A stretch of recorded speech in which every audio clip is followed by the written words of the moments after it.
Hello again, fam. Welcome back to the Gadgetools Unlimited YouTube channel. Are you tired of bombing your IT interviews? Well, you might want to take a look at this video. We're going to go through some good tips on how to ace your interview and get that offer. If it sounds like something you want to hear, stick around and we're going to get to it.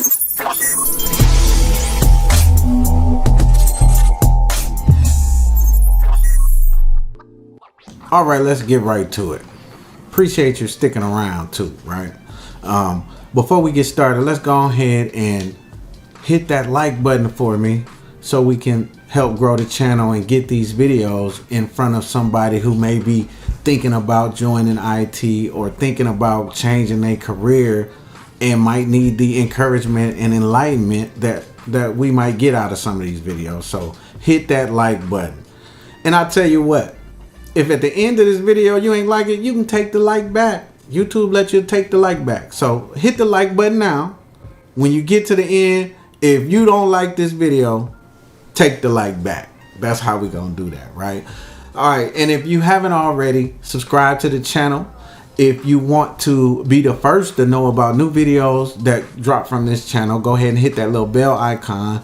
And it's gonna let you know as soon as possible. That's what they tell me, that Gadgetools Unlimited and drop the video. You can jump in there and be one of the first folks to check it out. I'm gonna go through my interview process and I'm gonna give the tips as I go along, right? And we just gonna see where this video go. I'm not trying to make no very long video, so it might be heavily edited because I tend to talk a lot and I can go on for hours about this stuff. So let's just get right to it, okay? So the first thing I'm gonna do is let's do my job search protocol, right? All right, so we just gonna go through whatever job boards you use. Monster, Indeed, ZipRecruiter, there's a bunch of them. So if you don't know about job boards like Indeed, just Google it. Typically what I would do is my favorite 2 or 3, I would look on those, but for the sake of time and efficiency on this video, we just gonna do one, and that's probably the first one, or my number one that I check anyway, is Indeed. So let's do that. We on the job board and we want to look up jobs, right? This is what we gonna see. Now, where are you located? What is your market? Wherever that's at, let's put that in, right? Let's say we just now want to get into tech, right? We don't know nothing about it. We ain't never worked a tech job before, so now we want to look for a tech job that we might be able to get. So that'll be easy enough. We'll say entry level, here you go, computer support. Entry level computer support. Technical support 1. Entry level, but they want a Spanish speakers. And if you have a second language that you can bring to the table, that just makes your chances even greater, right? I go through, I look at whatever the postings is for the type of job I'm looking for. But since we talking about entry level or switching to IT for a career, this is the one we gonna do, right? And basically that's it. I don't want to spend too much time going through this part of the process. So the first thing I do is I go look at the job board. I look around, I see what I want to apply to, I apply, I submit resumes. So boom, I submitted the resumes. I've been submitting resumes every day. I done submitted resumes to so many jobs, I don't even remember which jobs I submitted the resumes to. I gotta go back to my job board account and look at the jobs that I posted the resumes to see what it was, right? So boom, I get a call back, or I get an email saying, hey, we saw your resume, we liked it, we would like to schedule an interview with you. So I'm like, cool. What is the first thing you do after you get the email or the phone call that we would like an interview? First thing you're gonna do is go look at the job description, right? You may have submitted the resume for this 2 weeks ago, 3 weeks ago. You don't know. You can't exactly remember what the requirements was for the posting when you saw it. You just applied to it because you're trying to get in the industry, right? So go back to the job posting, go to the job board, wherever you sent the resume from, and review the job description. Go through it line by line, find out everything that they wanted you to have in their job description, and look at the duties that they said you'd be handling. in the job description, right? So you're going to brush up on those skills that you find in that job posting, and you're finna start brushing up on those skills. While you're doing that, you know what I'm saying, this is going to be a full force kind of stakeout until your interview. You want to research the company, right? You need to find out just a little bit of background information on the company. You ain't got to go full investigative journalist on it, but go look at whatever they have available easily posted online about their company.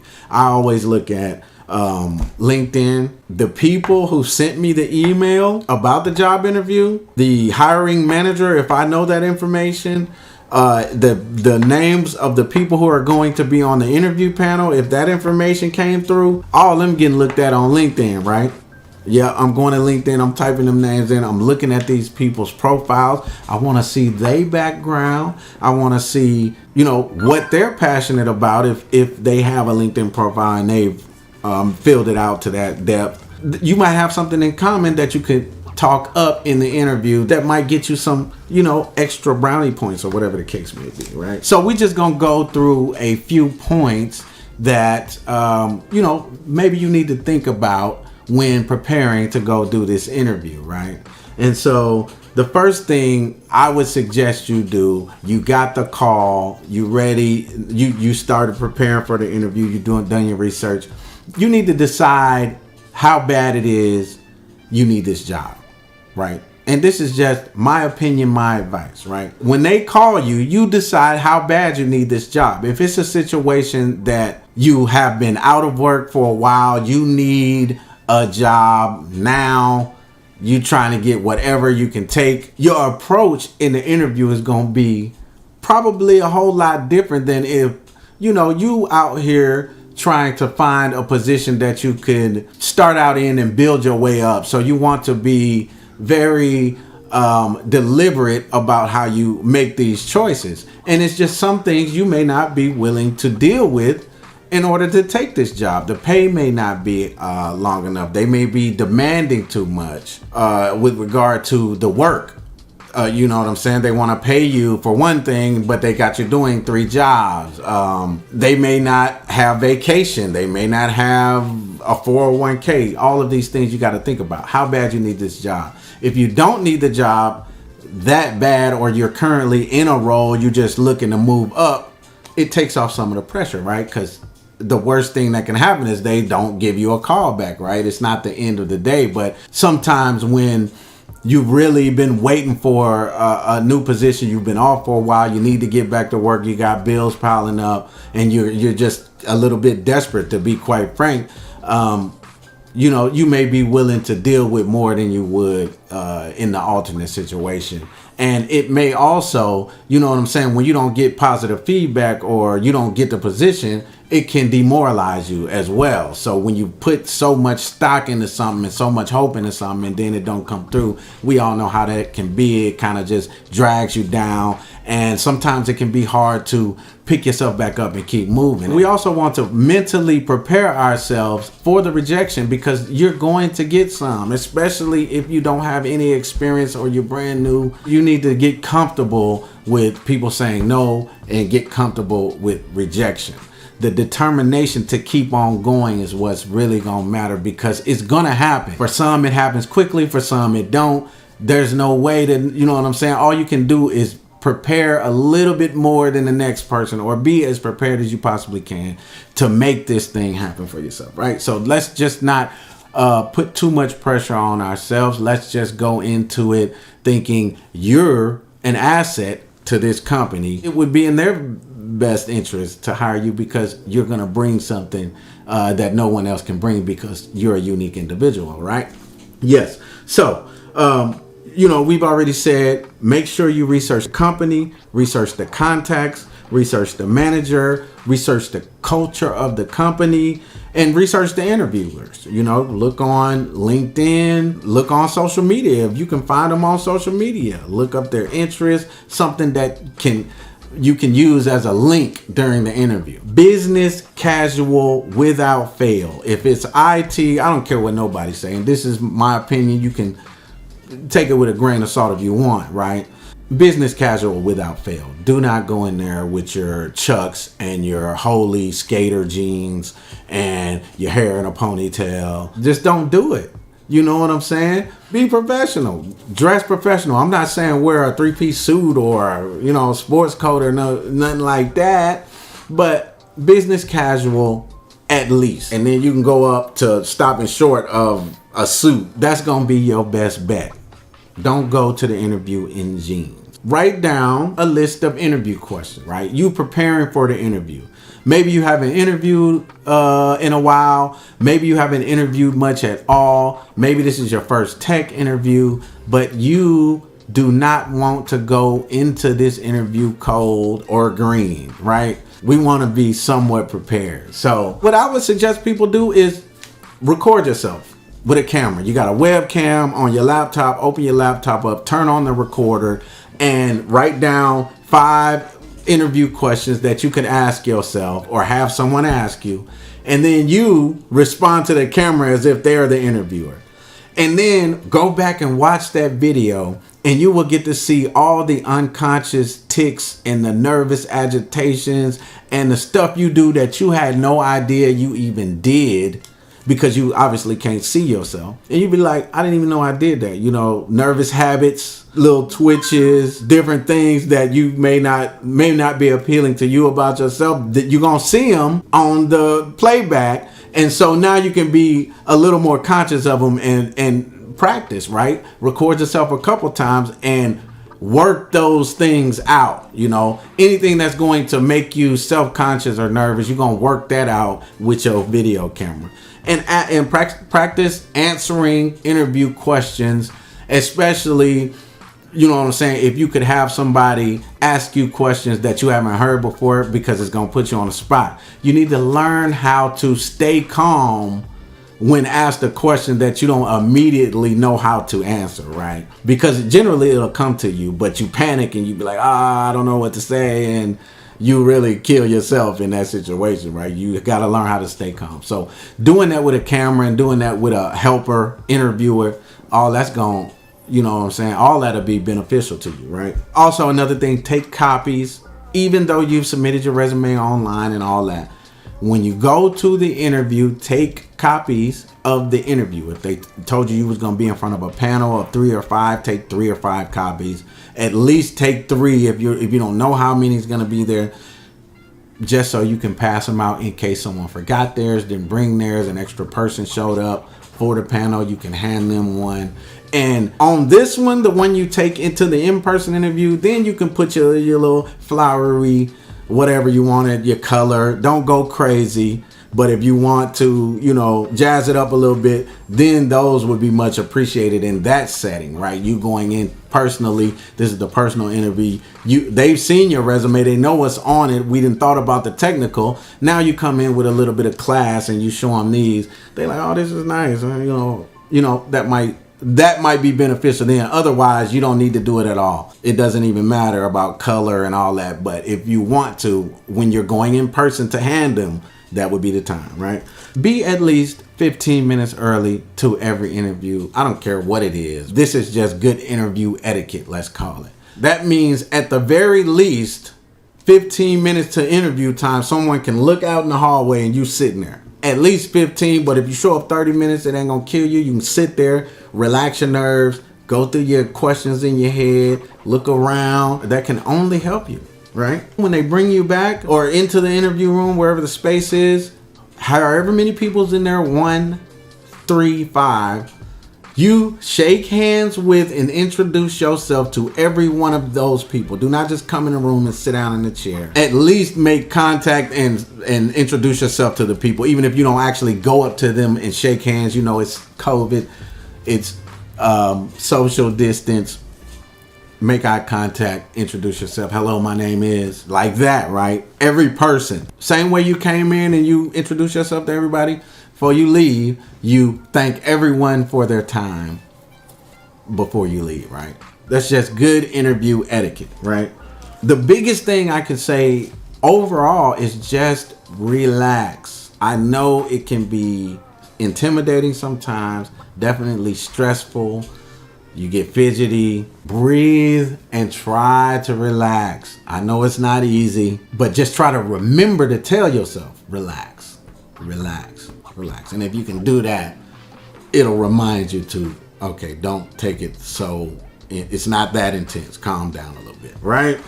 Some of the things I do when I go to one of these interviews is I take media for the folks in the interview room. Now, interviewers like to see quantifiable data, right? Numbers, things that you've done, something tangible that you can describe and see. And I like to put all of that in a document.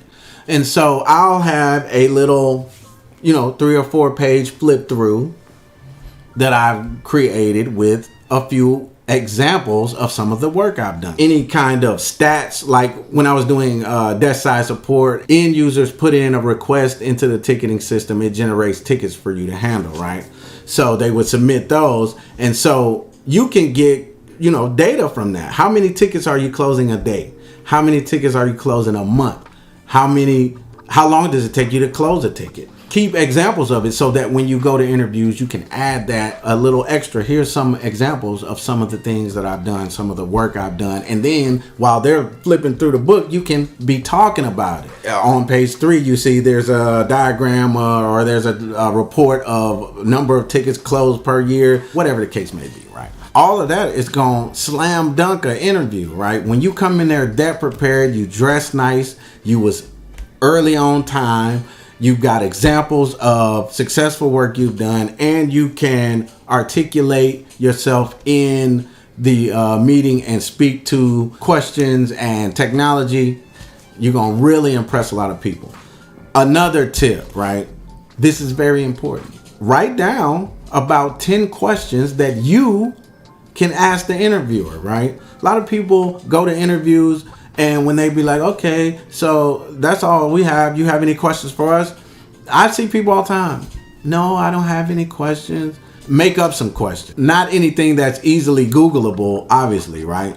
That's just wasting everybody's time. But think about what questions you can ask the interviewers. And you're going to be able to do that very much easily because guess what? You went and researched all of the interviewers. Remember, you went on LinkedIn, you went and researched the company, you Googled the company, you saw something about the culture of the company, you done seen some, maybe they was in the news recently, you can speak to that story that you saw in the news. So you're going to have some questions you can ask them. Not only that, you want to ask about the position at hand. Ask questions about what is the expectation for this role in your eyes if you're talking to the actually hiring manager for this position. How do you see this role on a day-to-day basis? Let him or her explain to you their vision for the role that you're applying for. And you can see how that aligns up with your expectations of what you thought it was when you saw the job description.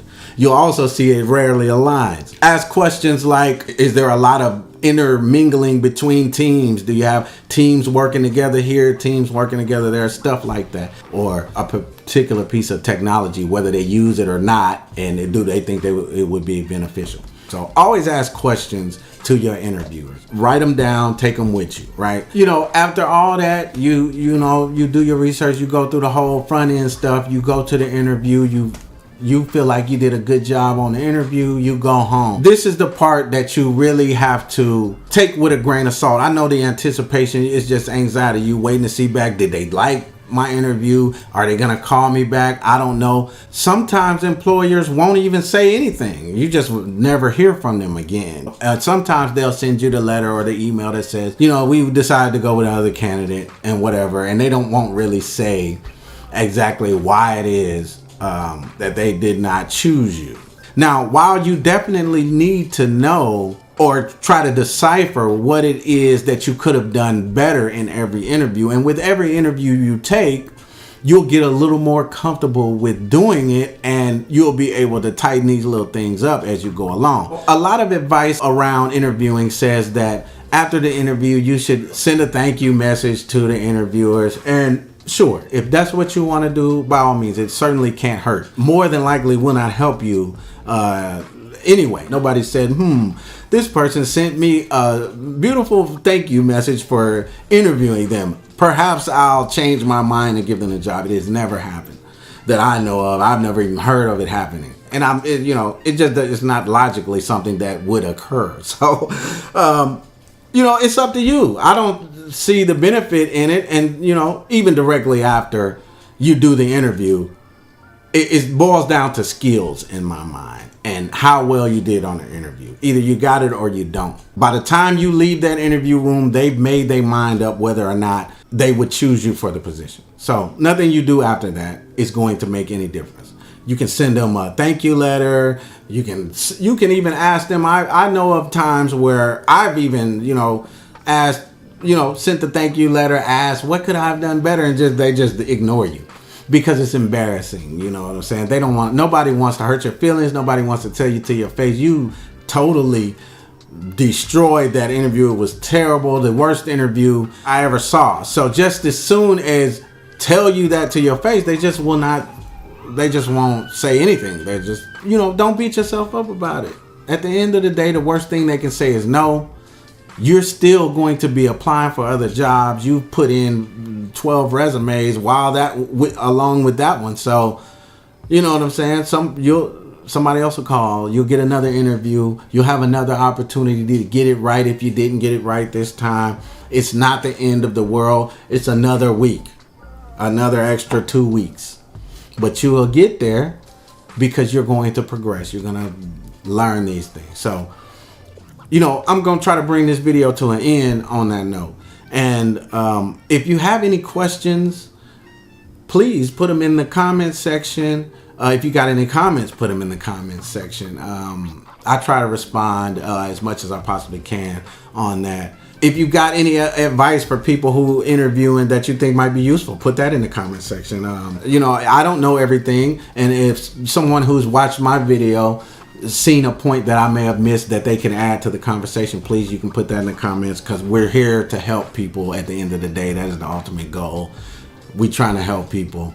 And I'm trying to let people know that there is a viable pathway for you down the avenue of technology. I am a person who may not have thought this in the beginning. I didn't come from technology. I wasn't even thinking about using it as employment, but this is a very lucrative field of employment. Very lucrative and rewarding. So please, if you've ever thought about it, you're not happy in the situation you've been in, or you just want to try something new, it is possible to change your life in technology. And that's why I'm here, because I want to inspire those people who just didn't had enough and they want better. So they gonna do better so they can see better. And with that, I'm gonna let y'all go. If you have not subscribed to the channel and you like the kind of content you've been seeing as of late, come off of here, please. By all means, click the subscribe button, click the bell button to be notified when I drop new content, and engage on the channel. Comment on the videos and tell me about your opinion. What do you think about a lot of the topics that I've been talking about so far? So thank y'all for coming out. Good seeing you again. We appreciate it. See you on the next video. Peace.